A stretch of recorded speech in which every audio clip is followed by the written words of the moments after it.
Hey everyone, it's Asia Dang. Thank you so much for joining me on my channel. I have to say that this is hopefully, if everything goes according to plan, which in my life it never does, this will be the last budget video that I will be doing where I have debt. That's right. Let's see. I kicked major booty today or this month or last month because Asics, this pieces of shit, has finally paid me after 2 years. So that really helped. I got a lot of payments in, so I was able to contribute a good chunk of my money. And as I predicted in last month's budget video, hopefully by next month I'll be close to 10,000 left in my student loans. And now I can confidently say that now, as of today, we have about $9,000 left in student loan debt. It is my last debt ever.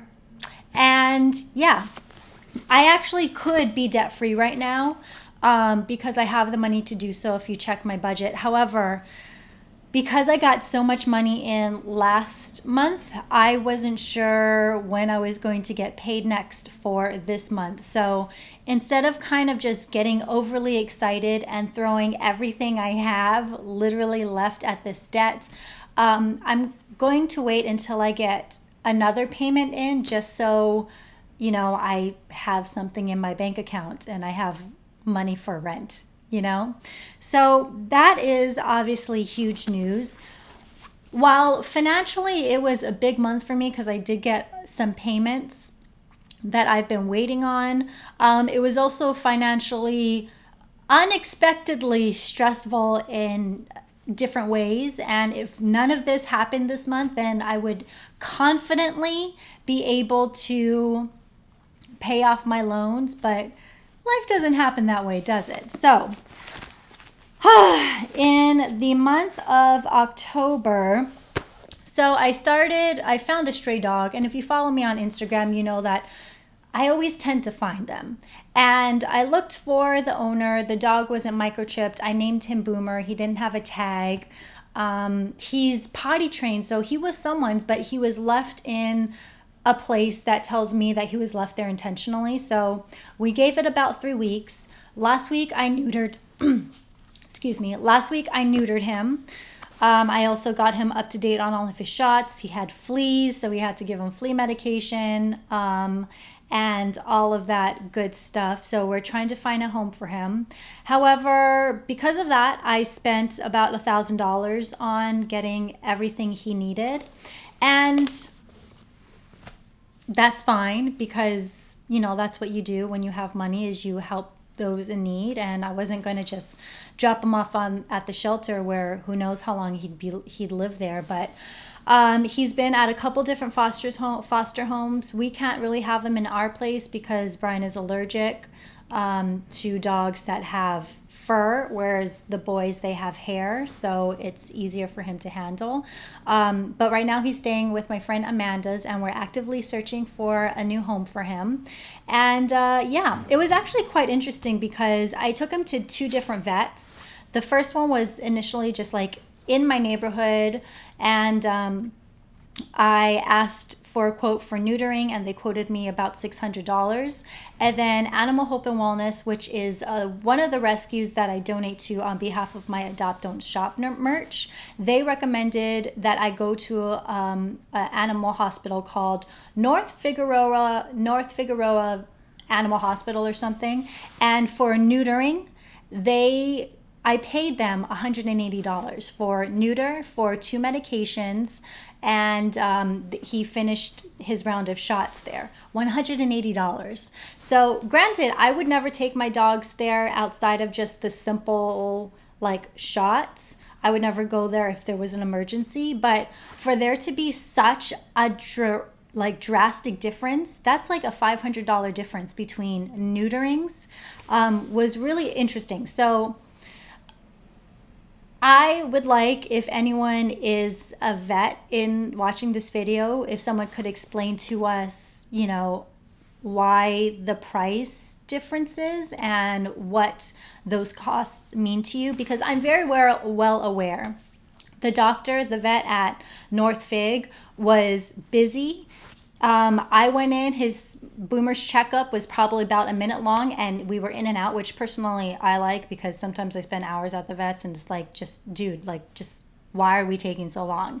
But there was not that one-on-one. If you're looking for someone who gives you like that gold star customer service, wouldn't necessarily recommend a place like that. But if you are in a money crunch and just need shots, medicines, neutering, spays for your dog or animal, then I would recommend a place like that. So if a vet is watching, I could tell us why there was such a large difference in vet quotes and prices. Would love to hear that.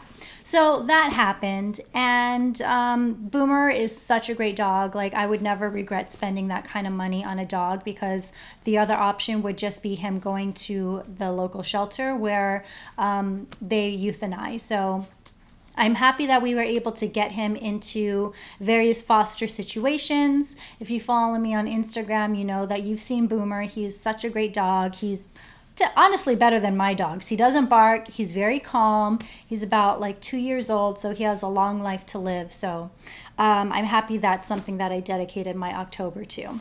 Something else I dedicated my October to is got into a little accident in Brian's Tesla, which is not cheap to fix. And that was about $2,500. But fun fact, it was actually more expensive, but because I offered to pay them in cash, they knocked down the price by about $500-$600. So that's a trick. But anyways, there's that. So that's about $3,500 out the door immediately. And if I had that money, I would definitely be debt-free right now. But life happens. You just need to go with the flow with it. And honestly, the fact that I can see the end, I could see like the finish line, I'm okay with that. I'm okay waiting a couple more weeks to be debt-free. What else? Oh, okay. So because I am so close to being debt-free, the next step is putting together my emergency fund, which is 3 to 6 months of expenses. And for me, I would prefer the 5 to 6 months of expenses, just because freelance life, you never know. And while I was putting those numbers together, I realized that I was spending a lot of money on car insurance. And apparently I put this question out on Instagram. People tend to spend between $90 and like $200 on health insurance, depending on their coverage, I guess. Or I'm sorry, car insurance. I pay my insurance twice a year. I just prefer to do lump sums of money. You know this if you follow me on, if you've been following my debt-free journey. It just makes me feel better. I hate monthly payments. I would rather just, not see that money go out of my bank account if I had the choice of paying it all at once. And I never really did the breakdown of what it meant, what I was paying monthly. But when I did that, to figure out how much money I should save for my emergency fund and savings fund, I was paying about $250, almost like $300 a month. And obviously that's a lot of fucking money, and it was a whole thing. So I went on a search to find cheaper car insurance. I paid up until February of next year, so I was kind of just getting ahead of it.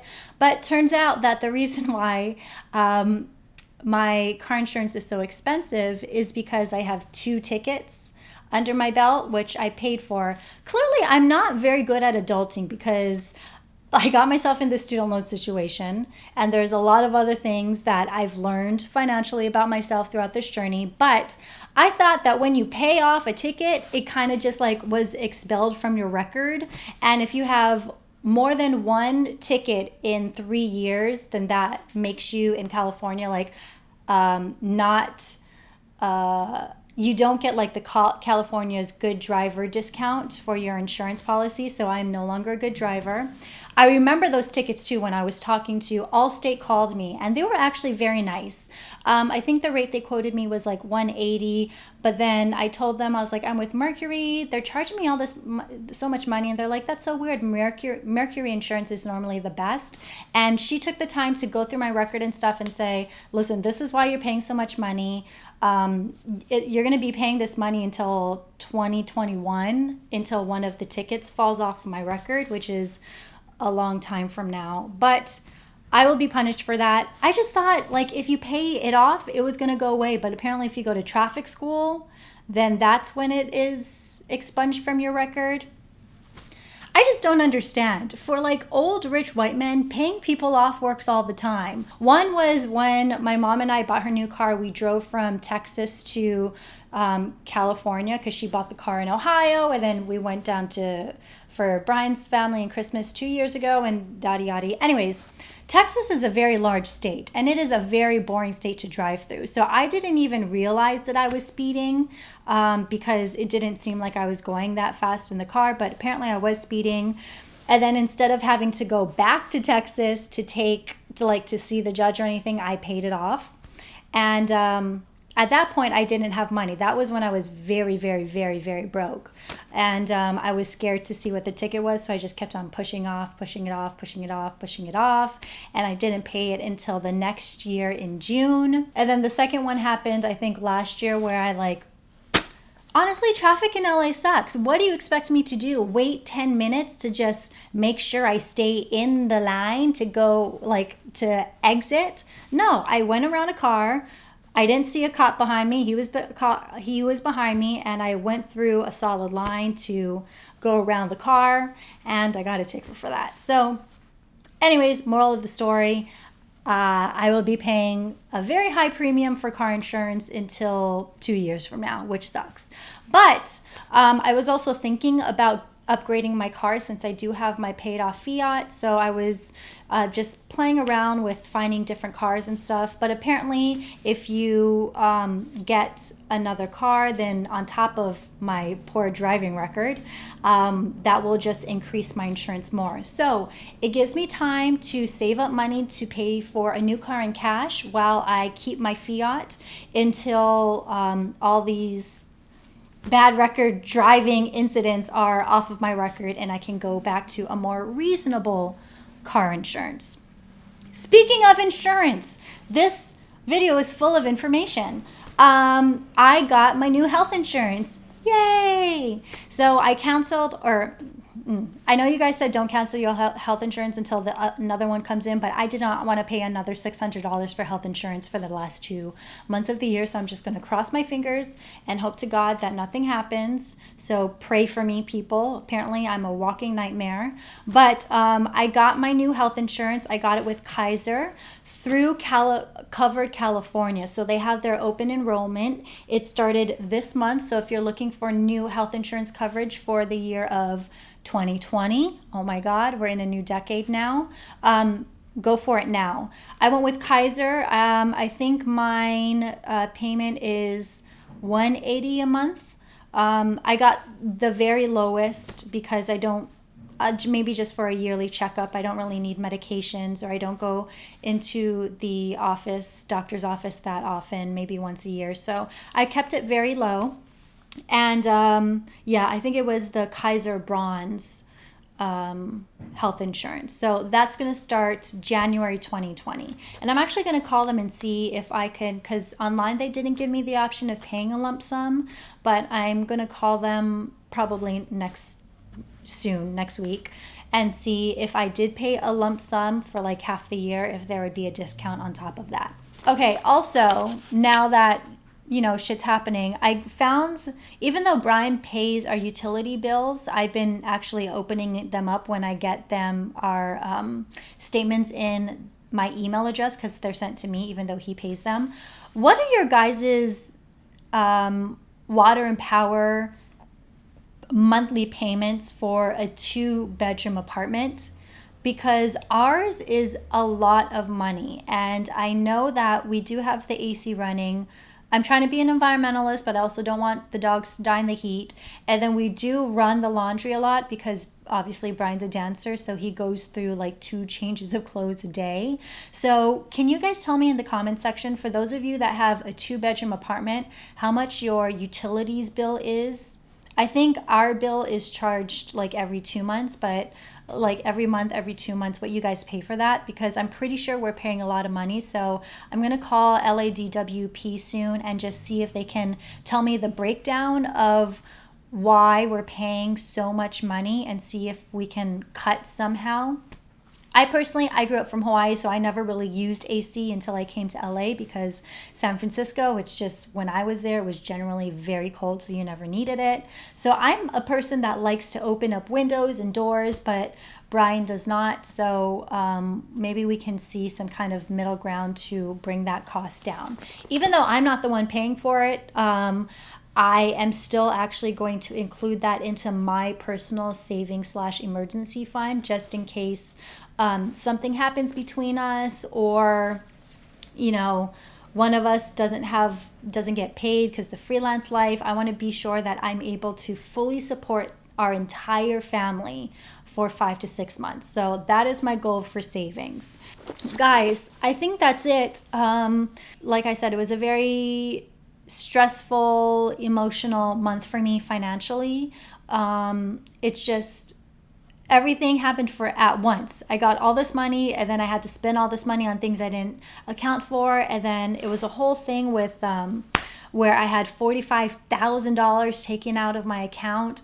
And you're like, Asia, wow, you had $45,000 in your account? And the answer is no. That is why it was an issue. So I was dealing with that, trying to get my money back from that. And luckily, as of today, I got the money back, but it was very stressful, like 2 weeks when that happened.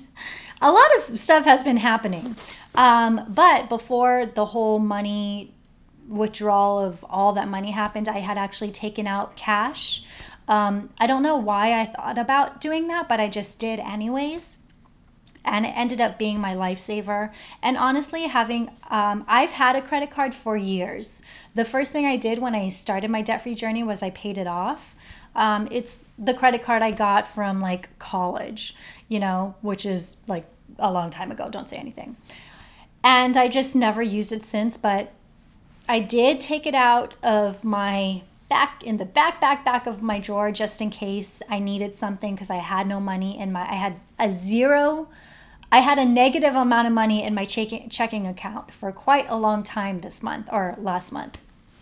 So I brought my credit card just in case something else happened and I didn't have enough cash for it, but I ended up not needing to use it. So back in the back of my closet it goes. But honestly, it was nice to know that I had a backup in form of a credit card. I'm not endorsing a credit card. If you're not good with money, don't get a fucking credit card. But it gave me a sense of ease to have it. I'm going to end it here. I don't think I have anything else to say, but I don't want to jinx it because, life. But the next time you see me talk about money, hopefully it'll be me talking about how I'm debt-free.